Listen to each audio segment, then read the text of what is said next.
क्योंकि वो मैं ही था जिसने दोनों के बीच में सुलहनामा कराया था।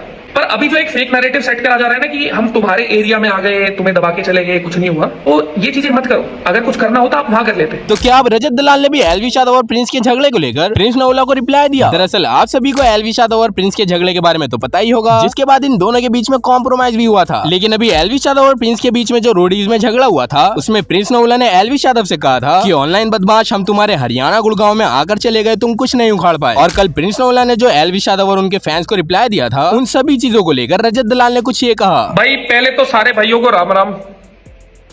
बहुत कोशिश कर रहा हूं कि मैं किसी भी ना कंट्रोवर्सी से बहुत दूर रहूं, पर मजबूरन मेरे को वापस से बोलना ही पड़ रहा है। बोलना भी इसलिए पड़ रहा है क्योंकि वो मैं ही था जिसने दोनों के बीच में सुलहनामा कराया था। इवन दो ये चीजें कभी बाहर आई नहीं, पर अभी जो एक फेक नैरेटिव सेट करा जा रहा है ना कि हम तुम्हारे एरिया में आ गए, तुम्हें दबा के चले गए, कुछ नहीं हुआ। हमने कभी भी आपको गुड़गांव नहीं बुलाया। आपने अपने दोस्त के होटल पे हमको बुलाया, लोकेशन हमारे पास आई, जहां पहले मैं पहुंचा और फिर एलविश अपने 3-4 लोगों के साथ पहुंचा। वहां जितने भी लोग मौजूद थे ना, इवन दो उसमें से कुछ मेरे भाई हैं, कुछ नोन है, वो आए आपकी तरफ से थे। और जो आप इतना बोल रहे हो ना मैं ये कर दूंगा वो कर दूंगा, एक बंद कमरे में, मतलब बंद कमरा, गेट बंद नहीं था, बंद ही था ना, एक कमरे के अंदर हम बैठे हैं और वहां सीसीटीवी नहीं है। एलबी शोर में सिर्फ 2 जने थे और आपकी तरफ से 15-16 लोग थे और बहुत सारे उसमें लोडेड ही थे।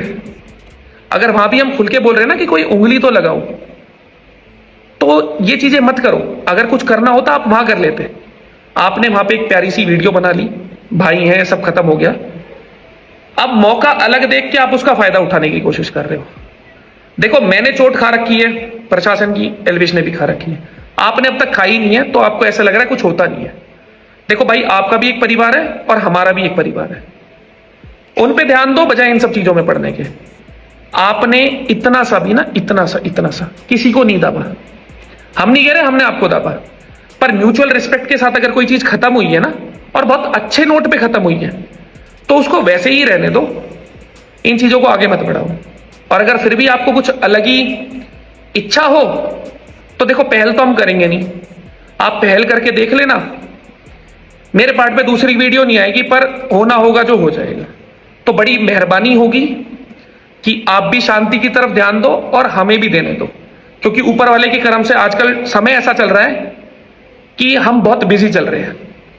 बड़ी मेहरबानी होगी। वैसे इन सभी चीजों को लेकर आपकी क्या राय है मुझे कमेंट में जरूर बताना। और अगर आप लोग मेरी इस वीडियो पर नए हो तो वीडियो को लाइक करके चैनल को सब्सक्राइब याद से कर देना।